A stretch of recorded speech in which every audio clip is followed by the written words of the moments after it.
Passado o sábado, Maria Madalena, Maria, mãe de Tiago, e Salomé compraram aromas para irem embalsamá-lo. E muito cedo, no primeiro dia da semana, ao despontar do sol, foram ao túmulo. Diziam umas às outras: quem nos removerá a pedra da entrada do túmulo? E olhando viram que a pedra já estava removida, pois era muito grande. Entrando no túmulo, viram um jovem assentado ao lado direito, vestido de branco, e ficaram surpreendidas e atemorizadas. Ele, porém, lhes disse: não vos atemorizeis, buscai a Jesus, o Nazareno, que foi crucificado. Ele ressuscitou, não está mais aqui. Vede o lugar onde o tinham posto. Mas ide, dizei a seus discípulos e a Pedro, que ele vai adiante de vós para a Galiléia. Lá o vereis como ele vos disse. E saindo elas, fugiram do sepulcro, porque estavam possuídas de temor e de assombro, e de medo nada disseram a ninguém. Marcos, capítulo 16, versículos 1 ao 8.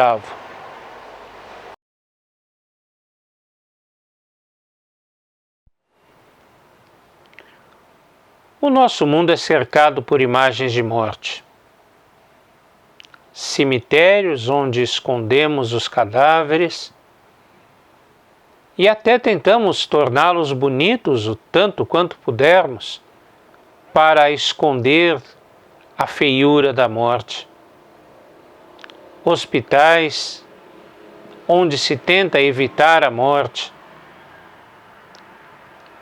Os anúncios necrológicos que nos contam quem morreu.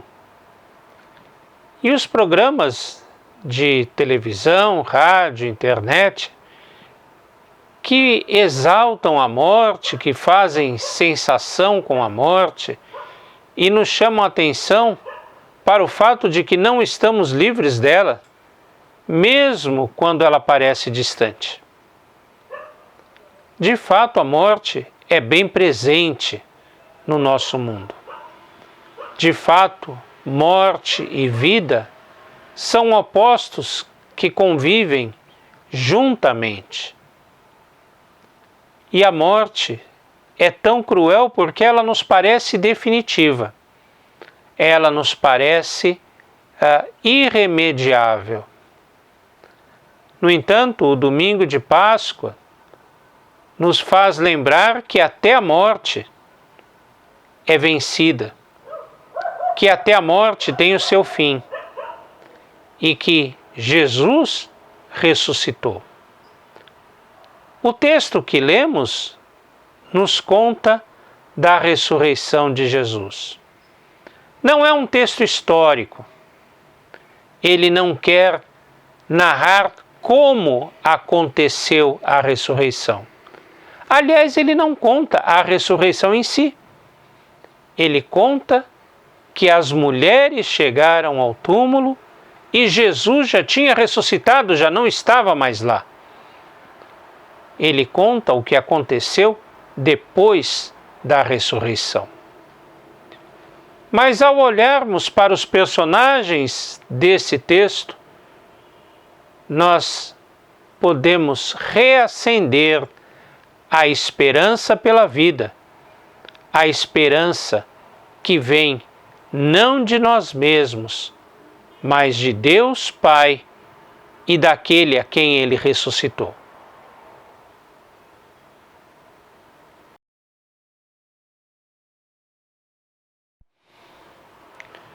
O primeiro personagem desse texto é alguém que não está exatamente presente nele, é Jesus de Nazaré. É de quem se fala. Ele é chamado pelo jovem que estava no túmulo de o Nazareno, que foi crucificado. É, portanto, um personagem histórico, de que hoje em dia ninguém em sã consciência duvida da sua existência histórica, da existência de uma pessoa chamada Jesus, que viveu na Galileia e que ali pregou o Evangelho.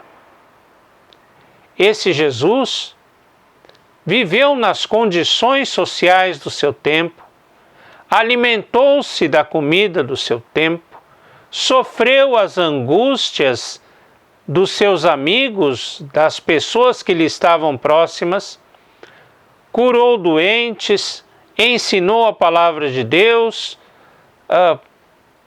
mostrou caminho para um povo que era como ovelhas que não tinham pastor.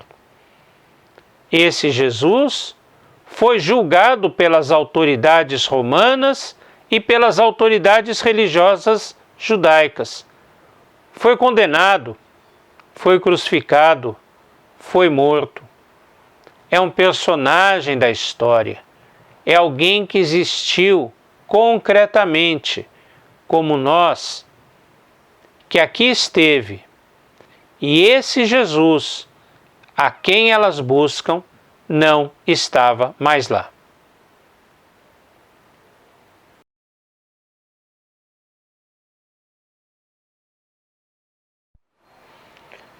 Ele não estava mais lá, não porque o seu corpo houvesse sido roubado. Ele não estava mais lá, não porque não tivesse morrido de fato e esperasse uma oportunidade para fugir das autoridades do julgamento e da sua sentença. Ele de fato morreu e esteve lá. Estava lá o corpo de Jesus, mas agora não estava mais. Não estava mais porque foi ressuscitado. No texto, na tradução para o português que lemos, aparece que Jesus ressuscitou.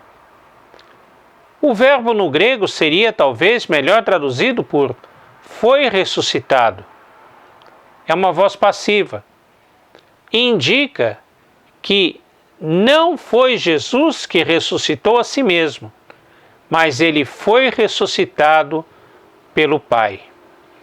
A ressurreição de Jesus é uma obra do Pai, é uma obra divina.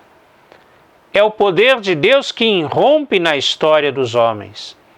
Enquanto a história é construída pelos atos de seres humanos, homens e mulheres, e essa história fala de um homem nazareno que foi julgado e crucificado em Jerusalém, a ação de Deus irrompe nessa história, transforma essa história e vai além dessa história, transformando aquilo que era morte em vida, ressuscitando o seu Filho Jesus Cristo.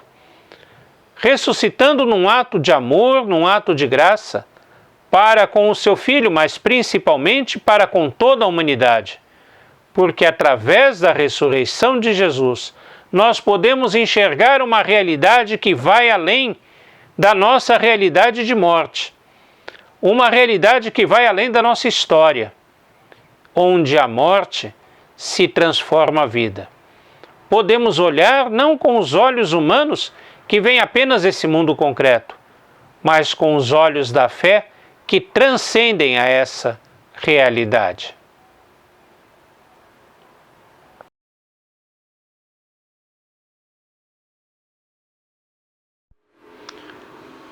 O segundo grupo de personagens são as mulheres. Marcos fala de Maria Madalena, Maria mãe de Tiago e Salomé. Cada evangelho, é interessante notar isso, fala de um número de mulheres, às vezes uma, às vezes mais do que uma mulher. Marcos fala de 3.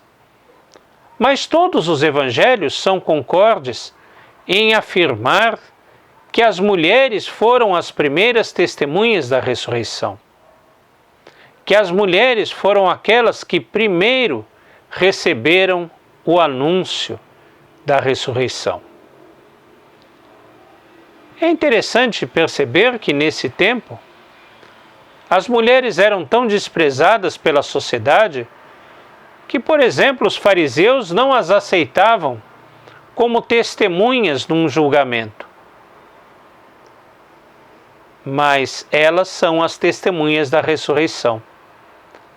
E é interessante perceber como isso é tão presente no Evangelho.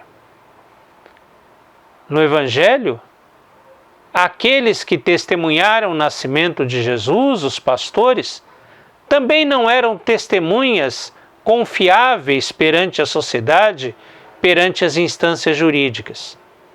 Aqueles que testemunharam a ressurreição, as mulheres e depois pescadores galileus, também não eram dignos de confiança. No entanto, a essas pessoas indignas, Deus concede o privilégio de serem os portadores da mais importante notícia de toda a história, de que Jesus ressuscitou. Essas pessoas desprezadas, principalmente as mulheres, aquelas pessoas que são consideradas pessoas de segunda classe, de segunda categoria, elas se tornam as protagonistas no testemunho da ressurreição de Jesus.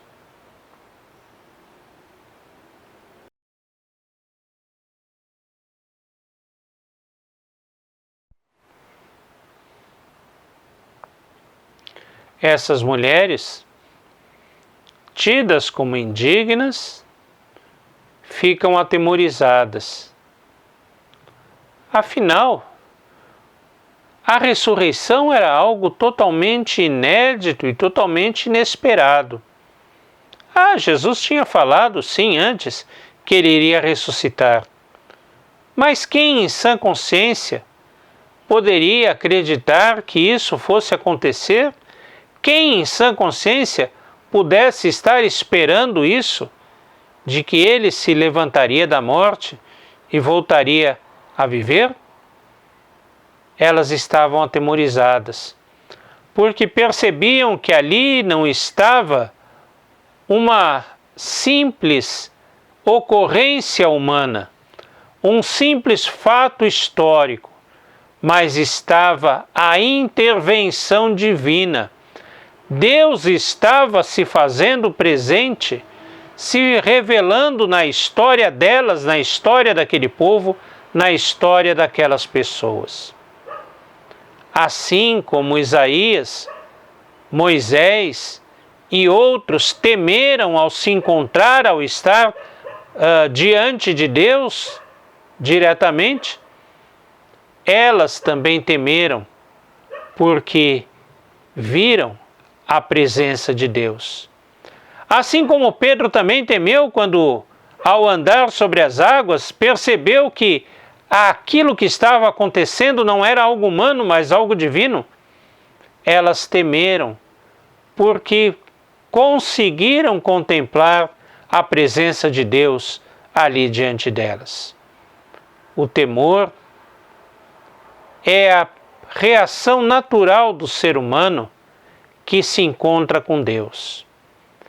Aquele que percebe a realidade divina, a maravilhosidade da realidade divina diante de si, reage naturalmente com temor. Temor de se saber pecador, temor de se saber pequeno, temor de se saber frágil, temor de se saber tão pequeno diante da grandiosidade de Deus. Temor diante de saber que Deus está agindo, que Deus está presente, interferindo, intervindo na realidade do ser humano.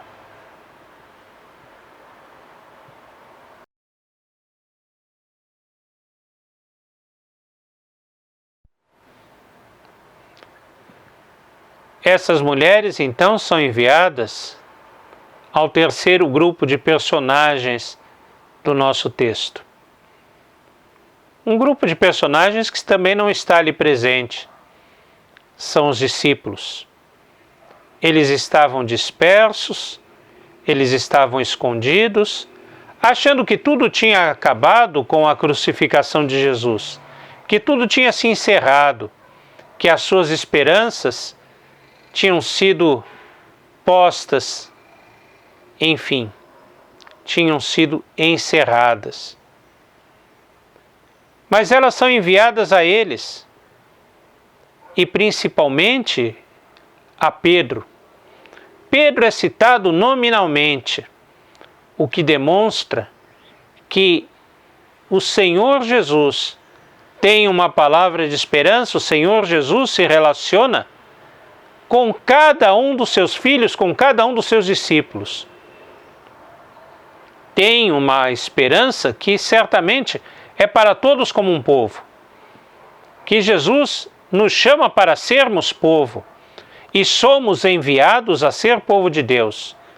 Mas também Jesus se relaciona e cuida de cada um dos seus filhos, de cada um dos seus seguidores, individualmente, especificamente, e conhece a cada um pelo seu próprio nome.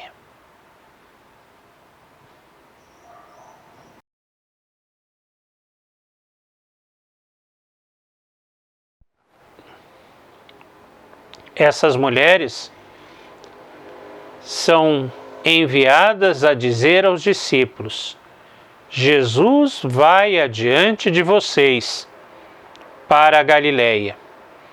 É interessante que nos outros evangelhos, no livro de Atos, Jesus aparece aos discípulos em Jerusalém. Em outros, como João, aparece também na Galileia. Afinal, onde estavam os discípulos e onde estava Jesus após a ressurreição? Em Jerusalém, na Galileia?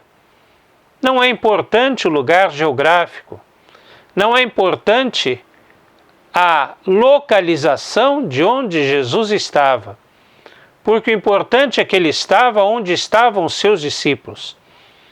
A Galileia, aí no Evangelho de Marcos, simboliza ou significa o lugar de onde aqueles homens tinham vindo. Eles nasceram, construíram as suas vidas lá, muitos como pescadores ou outros exercendo outras atividades, mas na Galileia Jesus exerceu o seu ministério.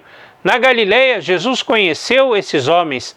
Na Galileia Jesus os chamou para fazerem parte do seu grupo, do grupo de discípulos, do grupo de apóstolos. A Galileia era o lugar da vida daquelas pessoas.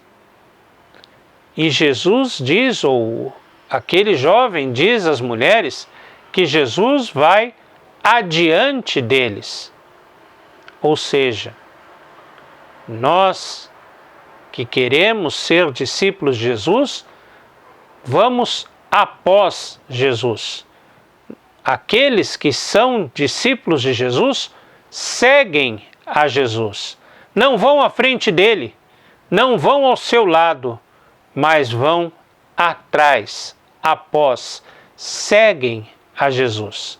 Ser discípulo é seguir a Jesus na vida cotidiana. Ser Jesus é seguir a Jesus, cada um na sua Galileia, cada um na sua casa, cada um no seu trabalho, cada um no seu dia a dia, cada um no lugar onde estiver. Jesus enviou aquelas mulheres aos seguidores de Jesus, aqueles que o acompanharam durante a sua vida, para os convidar a continuar sendo seus discípulos, continuar sendo seus seguidores na sua vida, no seu dia a dia, a continuar a seguir um Jesus que morreu, mas que está vivo porque foi ressuscitado.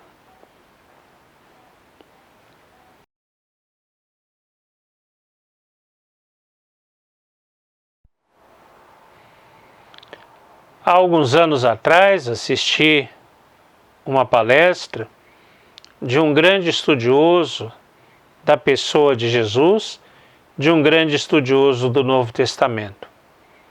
Mas ele não falava exatamente de uma passagem do Novo Testamento. Ele fazia uma comparação entre a iconografia da ressurreição de Jesus no mundo ocidental e no mundo oriental. E lembro que ele destacou um aspecto, uma característica muito distinta entre elas, mas de suma importância. Na iconografia ocidental, ou seja, nas pinturas, nos quadros, produzidos no Ocidente,